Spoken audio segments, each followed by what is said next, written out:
If you've been watching this channel for a while, you might have noticed that I consistently praise combat sports and pretty much poo-poo everything else. But why is that? Can't other martial arts be effective? If martial arts need to be pressure tested, can't that be done through sparring? No, it can't. Martial arts need competitions to test moves and strategies that can't be easily replicated in the gym. To understand this, we need to learn how humans innovate and collectively gain knowledge. I'm going to talk a lot about how innovation and progress work on a conceptual basis. I promise that it is relevant to martial arts. And I will use it to explain why competition is the key to innovation in martial arts and what you need to know when designing those competitions. Just stay with me.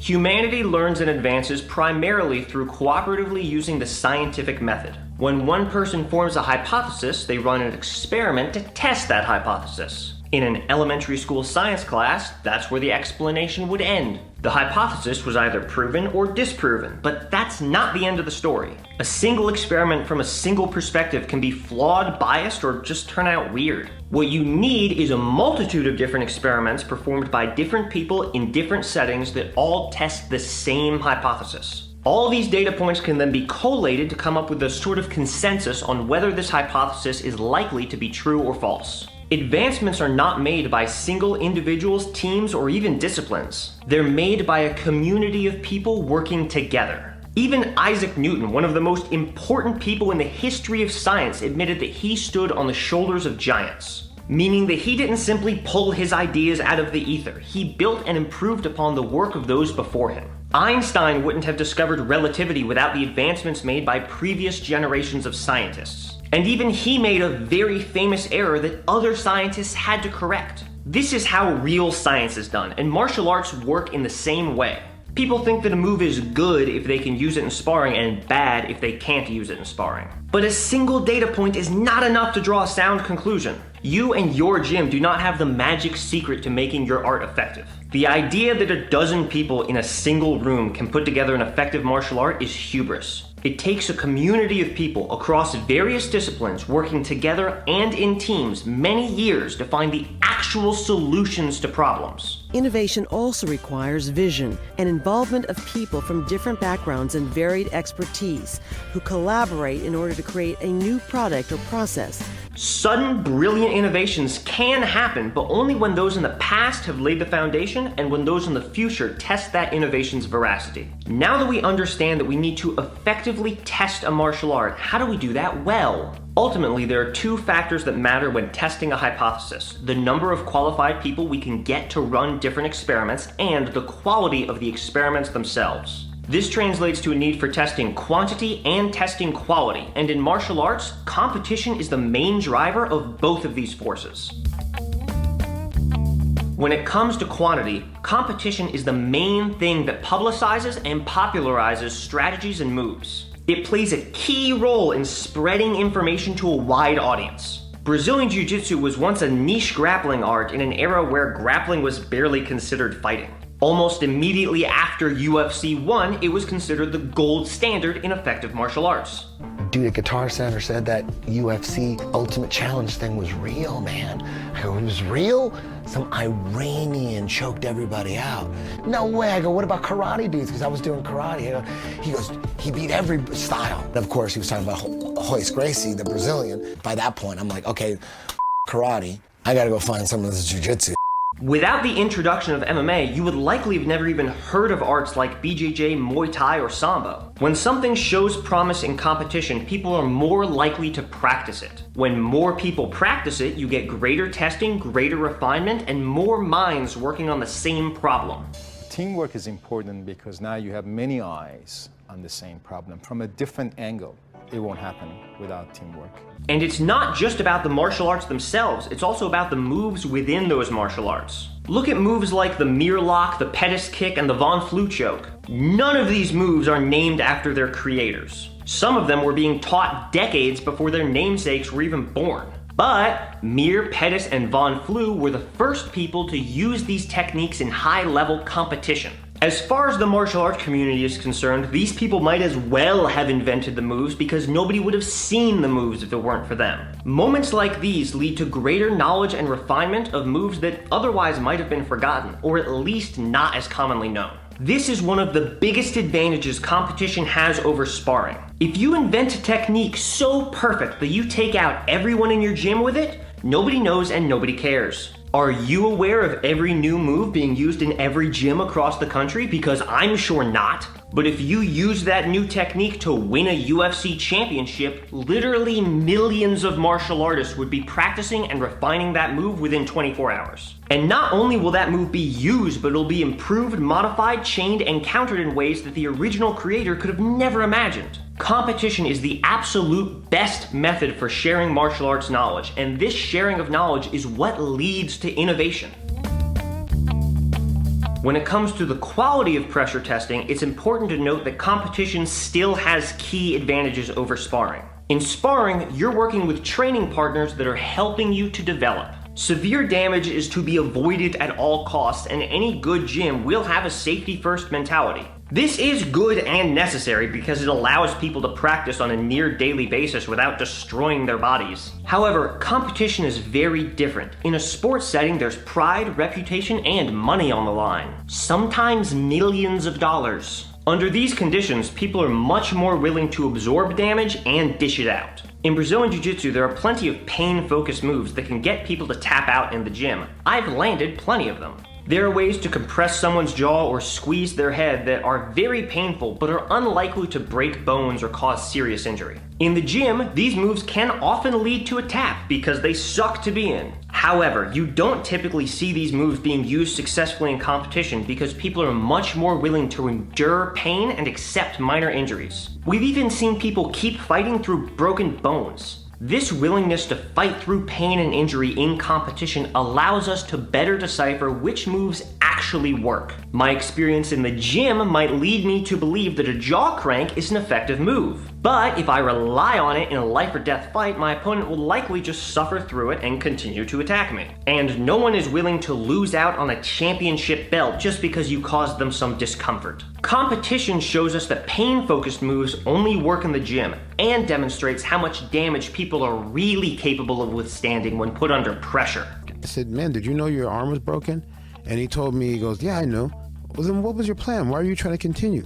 So I knew I had a minute before the pain really became crippling. Competition is also a place where competitors are much more willing to inflict real damage. If I injure my training partner, I generally feel pretty bad about it. If I injure my opponent, I don't really care if they live or die because this is about winning. George Foreman once hoped that he would be able to kill one of his opponents just so people would be intimidated by him. I said, I'm gonna kill one of these guys, then they'll know that I'm the best. He was actually going into fights hoping that his opponent would die, and he is far from the only person to do so. But nobody thinks that way about their training partners because they're often your friends that are helping you to get better. If I get an armbar in sparring and they don't tap, I'm not going to break their arm. But if it's a competition, 100% I would break their arm. Competition comes with a very different level of intensity and danger and ensures the competitors are solely focused on winning. Therefore, it does a much better job of determining which moves and strategies are actually effective.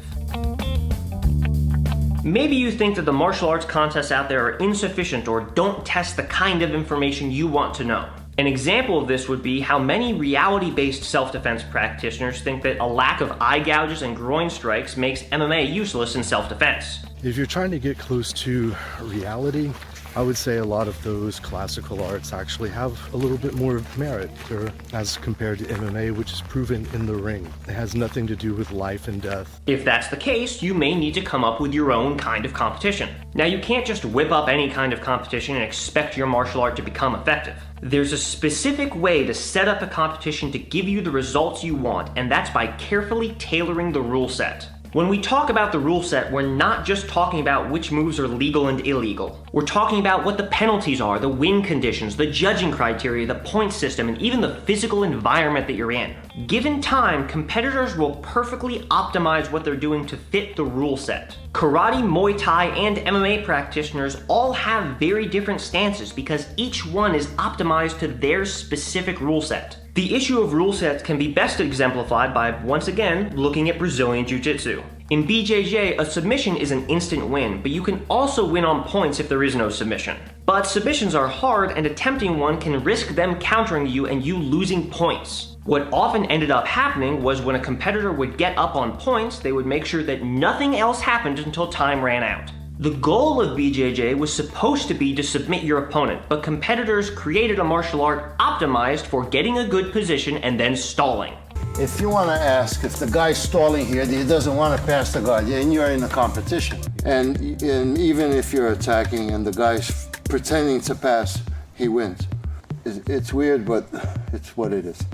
As a response, the community had to create submission-only tournaments which threw out the point system. But this has led to an environment where leg lockers reign supreme and nobody cares about position at all. Now, if you're trying to make a martial art that works in a street fight, which one is more important? Staying in a dominant position to not make any mistakes, or taking a risky position to try and win the fight as quickly as possible? You could honestly argue it either way, which is why the BJJ community hasn't really settled on a rule set to use. Humans, when viewed collectively, behave like a machine learning algorithm. They will become extremely adept at whatever criteria you give them, no matter how stupid your criteria is. We currently have a UFC champion that became champion by being kneed in the head. Aljamain Sterling defeats Peter Yan via disqualification, a legal knee. The rule set of your competition will determine what your martial art actually becomes good at. But refusing to have competitions means your martial art won't be good at anything at all. Now, I know some of you are out there thinking, my martial art is too deadly for competition. We believe in groin strikes and eye gouges, which is for real fighting, not sports. If you advocate a moveset that cannot be used in any conceivable competition, then you have concocted an unfalsifiable hypothesis. You have not only failed to provide sound evidence that your martial art works, but you've also failed to even conceive of a methodology to test your claims. The only genuine test of a theory is one that's attempting to falsify it. Come back to me when you have some evidence. It's important to note that I'm not saying that competition is the only thing that matters and that sparring isn't important. It's very important, but it serves a different purpose. Sparring allows individuals to practice and grow their skill sets, but it does very little to make the martial art as a whole any better. Sparring develops the martial artist, while competition develops the martial art. Using moves on Kalen does help me get better at fighting, but it's not very good evidence to convince someone that the moves themselves are super effective. Now, I'm not saying that it's impossible for someone to come up with a good idea in a vacuum, or that martial arts that don't compete don't have any functional moves. Broken clocks are still right twice a day. But going to a non-competitive martial art to learn fighting is like going to a flat earth convention to learn astronomy. These people have spent a good amount of time looking through telescopes and thinking about space, but none of them have done anything that could be called scientific. And while some practitioners of non-competitive martial arts can still fight effectively, they generally fall into one of two groups. People that are very physically talented and people that have cross-trained in competitive martial arts. There are also those that claim that competition doesn't count as testing a martial art because it's different than the real world. Yeah, MMA works great in the cage, but I'd rather learn Krav Maga because that works in the real world. Yeah, your pharmaceutical might have cured cancer in the lab, but I'm going to use turmeric ginger because that's what works in the real world. Yes, that is what these people sound like to me. It's the same argument. Find the differences between this picture and this picture. They're the same picture.